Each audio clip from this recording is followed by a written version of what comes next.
आप देख रहे हैं हिमाचल डायरीज सिर्फ पोल स्टार टीवी पर।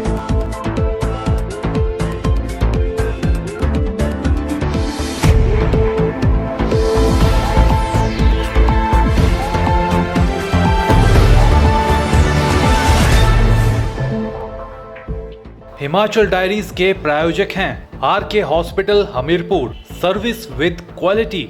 नमस्कार, आप देख रहे हैं हिमाचल डायरी और आपके साथ मैं हूं मोनिका ठाकुर। आइए जानते हैं हिमाचल से जुड़ी ताज़ा तरीन खबरें।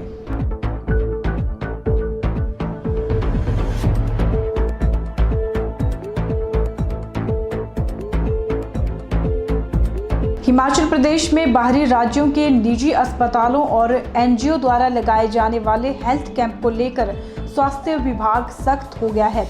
प्रदेश में हेल्थ कैंप लगाने से पहले निजी अस्पताल को स्वास्थ्य विभाग से अनुमति लेनी होगी।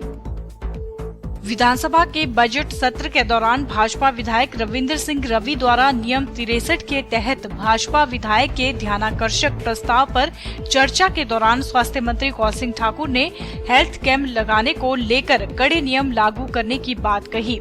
नियम 63 के तहत भाजपा विधायक रविंद्र रवि द्वारा टांडा मेडिकल कॉलेज में 5 मरीजों के आंखों के 14 दिसंबर 2016 को 5 लोगों के आंखों के ऑपरेशन हुए थे और इनकी आंखों की रोशनी चले जाने से संवेदनशील मामला उठा था। रवि ने इस विषय पर कहा कि ऐसे ही एक और घटना कांगड़ा के फतेहपुर में एक कैंप में 26 जनवरी में किए गए 2 मरीजों के आंखों के ऑपरेशन में भी रोशनी चले जाने का मामला ध्यान में आया था। दोनों की आंखों की रोशनी का ये मामला प्रदेश को स्वास्थ्य सेवाओं पर सवाल खड़ा करते हैं। रवि ने इस तरह से शिविरों के जरिए एनजीओ द्वारा मुफ्त शिविर लगाने वालों पर सख्ती किए जाने और इन पर कानूनी शिकंजा कसने की मांग की। यही नहीं, विधायक ने प्रदेश में इस तरह के गिरोह के सक्रिय होने को शंका जताते हुए प्रदेश में इस तरह के मामलों को रोके जाने की मांग की। साथ ही प्रदेश के गरीब लोगों और कमजोर वर्ग के लोगों को इसके चुंगल से बचाने की अपील भी की। वैसे विषय कोई बड़ा पुराना नहीं है। अभी हाल ही में जब हमारा सर्दकालीन सत्र धर्मशाला में समाप्त हुआ है, उससे कुछ 4 दिन पहले भी ऐसी घटना जो है वो doctor Rajendra Prasad medical college अस्पताल टांडा में ये घटित हुई है। इसी तरह की वहां भी 5 पेशेंट जो थे वो दाखिल आंखों के ऑपरेशन के लिए दाखिल किए गए थे। उन 5 की रोशनी वहां चली गई। अभी उसकी जांच पूरी नहीं हुई है और उसके बाद उनमें से 5 को पीजीआई रेफर कर दिया गया था। ये विषय को मैंने वहां भी उठाया था। उसकी जांच पूरी नहीं हुई, जैसे अभी मंत्री ने जवाब दिया है, उसकी जांच पूरी नहीं हुई है। और वैसी घटना इसी तरह की हमारे सिविल हॉस्पिटल फतेहपुर कांगड़ा में घटित हुई है। वहां पर 2 पेशेंट जो हैं, श्रीमती नीलिमा और एक प्यार सिंह, दोनों एक दिल्ली से कोई जो बताया आकाश आई हॉस्पिटल वाले, वो यहाँ पर शिविर लगाने के लिए आए थे, शल्य चिकित्सा शिविर लगाने के लिए आए थे। तो उनके द्वारा जो ऑपरेशन किए गए उनमें दोनों की रोशनी जो है वो चली गई है। ऐसी पूरी स्वास्थ्य सुविधाओं का पूरे प्रदेश में बुरा हाल है। तो मेरा यही था विषय सरकार के ध्यान में, मंत्री जी के ध्यान में, विभाग के ध्यान में लाने का कि ऐसे प्रदेश में जो जगह जगह के ऊपर ऐसी घटनाएं घट रही हैं उन पर अंकुश लगे और जो भी कोई शिविर लगाना चाहते चिकित्सा शिविर, उनकी जांच पड़ताल पहले हो कि उनके पास ऐसे विशेषज्ञ हैं जो शिविर में हमारी जनता की, हमारे रोगियों की वहां सेवा कर सकते हैं। वहीं स्वास्थ्य मंत्री ने कहा कि फतेहपुर कांगड़ा में 5 दिन का कैंप लगाया गया था, जिसमें 2 लोगों की रोशनी चली गई थी, लेकिन बाद में उनकी रोशनी वापस आई है। उन्होंने कहा कि स्वास्थ्य विभाग को निर्देश भी जारी किए हैं कि भविष्य में जो भी हेल्थ कैंप हिमाचल में लगाए जाते हैं उनकी पहले पूरी जानकारी दें, उसके बाद ही कैंप लगाने की अनुमति दी जाएगी। और इन्फेक्शन की वजह से ये कुछ हुआ है और वो जो दवाई ड्रॉप लाए थे वो लोगों ने बाहर जो केमिस्ट की दुकान से खरीद करके लाए थे। ये जो अब का जो आज कॉलिंग अटेंशन किया है, ये फतेहपुर में ये आकाश सुपर स्पेशलिटी दिल्ली की टीम है जो हिमाचल प्रदेश में सुपर स्पेशलिटी कैंप लगाते हैं, गायनी के ऑपरेशन करते हैं, सर्जरी के करते हैं, मेडिसिन के डॉक्टर होते हैं। उन्होंने ऑपरेशन किया है, पर सौभाग्य से उनकी जिनकी 2 में कॉम्प्लिकेशन हुई थी उसमें जो है रोशनी वापस आ गई है। फिर भी मैंने विधायक अपने स्वास्थ्य विभाग को हिदायत दी है कि जो भी स्पेशलिस्ट बाहर से ऐसे कैंप आयोजन करने के लिए आते, 5 दिन का कैंप था ये और उन्होंने काफ़ी सैकड़ों ऑपरेशन वहाँ किए हैं। जो भी आते हैं उन स्पेशलिस्टों के एंटीसीडेंट्स उसके बारे में पूरा पता कर ली जाए कि क्या वो पोस्ट ग्रेजुएट है, नहीं है, एक्सपीरियंस्ड है या नहीं है, क्योंकि आंखें मनुष्य का जो है सबसे महत्वपूर्ण अंग है जिससे दुनिया देखी जाती है, तो इसकी पूरी छानबीन की जाए। इसके अलावा टांडा मेडिकल कॉलेज में 5 मरीजों की रोशनी के मामले में जांच की जा रही है। इसके लिए अलग से कमेटी बनाई गई है, जिसमें यह सामने आया है कि उनकी रोशनी बाहर से खरीदी गई दवाओं से गई है। उस पर जो है इंक्वायरी हमने इंदिरा गांधी मेडिकल कॉलेज के 3 प्रोफेसर जो आए के थे उनको इंक्वायरी ऑफिसर हमने किया था, उन्होंने इंक्वायरी की और उसके बाद जो डाई एक ड्रॉप्स होती है जिसको डालना जाता है आँख के अंदर ऑपरेशन से पहले, उसको भी हमने सिर्फ हिंदुस्तान के अंदर एक लेबॉर्ट्री है कलकत्ता लेबॉर्ट्री में उसको भेजा है। जैसे उसकी रिपोर्ट आएगी, ऐसा लगता है जो रिपोर्ट डॉक्टरों ने दी है, ऐसा लगता है कि डॉक्टरों का कोई उसमें नहीं था, जो डाई ड्रॉप्स थे वो इन्फेक्टेड थे।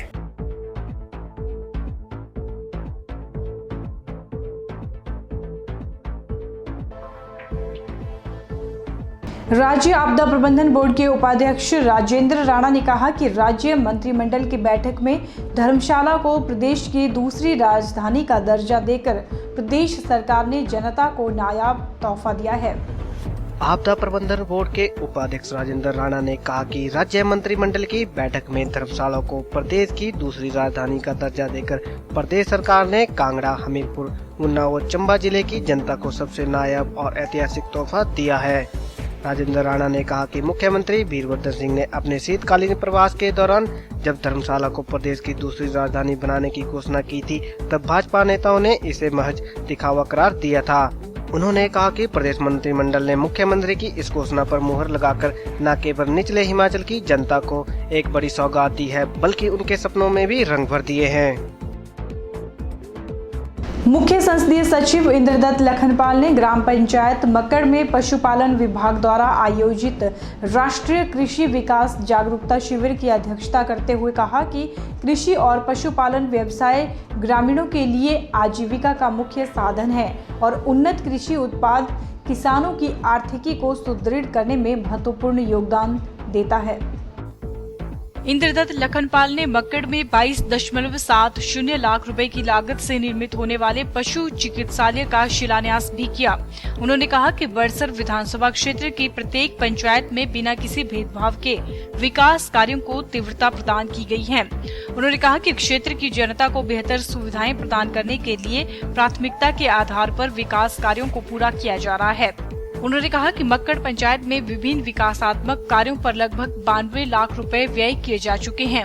उन्होंने बताया कि बड़सर विधानसभा क्षेत्र की खराब सड़कें जहां पर पानी रुकता है, उनकी मुरम्मत पर लगभग 10 करोड़ रुपए व्यय किए जा रहे हैं। उन्होंने कहा कि मक्कड़ पंचायत के लोगों को सुचारू रूप से बेहतर पेयजल उपलब्ध करवाने के लिए 5 हैंडपंप लगाए गए हैं। पुरानी पेयजल पाइपों को बदलकर 6100 मीटर लंबी पाइपें बिछाई गई हैं। लखनपाल ने कहा कि कृषि में युवाओं के लिए स्वरोजगार की अपार संभावनाएं हैं। उन्होंने ग्रामीण क्षेत्र के विकास के लिए आधुनिक तकनीक से खेतीबाड़ी करने की आवश्यकता पर बल दिया। साथ ही उन्होंने कहा कि किसानों, पशुपालकों और बागवानों को राष्ट्रीय कृषि योजना के तहत लाभान्वित किया जा रहा है। उन्होंने किसानों को सरकारी योजनाओं का लाभ लेने का आह्वान किया। लखनपाल ने कहा कि पशु पालकों को घर द्वार पर बेहतर पशु स्वास्थ्य सुविधाएं उपलब्ध करवाने के लिए पशु औषधालय खोले गए हैं और जो क्षेत्र पशु औषधालय सुविधा से वंचित हैं, वहां प्राथमिकता के आधार पर पशु चिकित्सालय खोलने का प्रयास किया जा रहा है। सहायक निदेशक पशुपालन विभाग डॉक्टर अजमेर सिंह डोगरा ने डेयरी फार्म, मुर्गी फार्म के अलावा विभाग द्वारा चलाई जा रही विभिन्न कल्याणकारी योजनाओं की जानकारी दी। उन्होंने कहा कि पशु विशेषज्ञों द्वारा बताई गई आधुनिक तकनीकी को अपनाएं और उत्तम एवं सुधरी हुई प्रजाति के पशुओं को पालें और उनका बेहतर रख रखाव रखें। मोहन चौहान ने हिमाचल प्रदेश लोक सेवा आयोग के सदस्य के रूप में शपथ ली है। आयोग के अध्यक्ष के.एस. तोमर ने मोहन चौहान को पद और गोपनीयता की शपथ दिलाई। मोहन चौहान शिमला जिले की कोटखाई तहसील के गांव दरकोटी में भगत गोपू राम व भाग्यवती देवी के घर जन्मे थे। मोहन ने अपनी प्राथमिक शिक्षा गांव के स्कूल से, जबकि माध्यमिक शिक्षा थरोला व उच्च शिक्षा कोटखाई से प्राप्त की। उन्होंने डीएवी चंडीगढ़ से बीए ऑनर्स की डिग्री प्राप्त की। उसके बाद उन्होंने एलएलबी ऑनर्स किया, जबकि एमबीए की डिग्री यूनाइटेड किंगडम से हासिल की। मोहन चौहान ने भारतीय सेना में 6 वर्ष तक बतौर कैप्टन अपनी सेवाएं दी। वर्ष 1986 में उन्होंने हिमाचल प्रदेश प्रशासनिक सेवा परीक्षा में पहला स्थान हासिल किया। वर्ष 2000 में भारतीय प्रशासनिक सेवा में शामिल हुए। इस दौरान उन्होंने राज्य सरकार के विभिन्न महत्वपूर्ण प्रशासनिक पदों पर कार्य किया।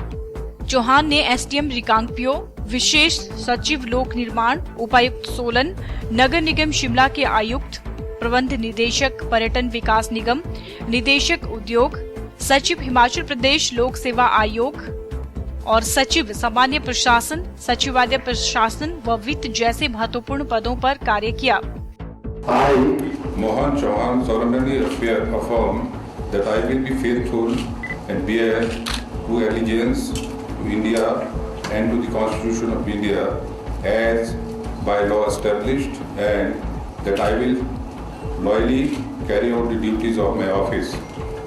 I, Mohan Chauhan, appointed as member of the Himachal Pradesh Public Service Commission, do solemnly declare that I will faithfully perform the duties of my office to the best of my ability, knowledge and judgment. I, Mohan Chauhan, solemnly affirm that I will not directly or indirectly communicate or reveal to any person or persons any matter which shall be brought under my consideration or shall become known to me as member of the Himachal Pradesh Public Service Commission, except as may be required for the discharge of my duties as member. शपथ समारोह के दौरान मुख्य सचिव VC फारका, हिमाचल प्रदेश लोक सेवा आयोग के सदस्य प्रदीप चौहान व डॉक्टर मानसिंह, अध्यक्ष हिमाचल प्रदेश अधीनस्थ सेवाएं आयोग डॉक्टर मोहन झारटा उपस्थित रहे।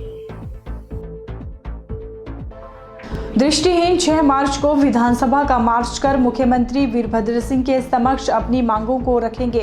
राष्ट्रीय दृष्टिहीन की हिमाचल शाखा का आरोप है कि आश्वासन के बावजूद अभी तक दृष्टिहीनों की मांगों को पूरा नहीं कर पाया है।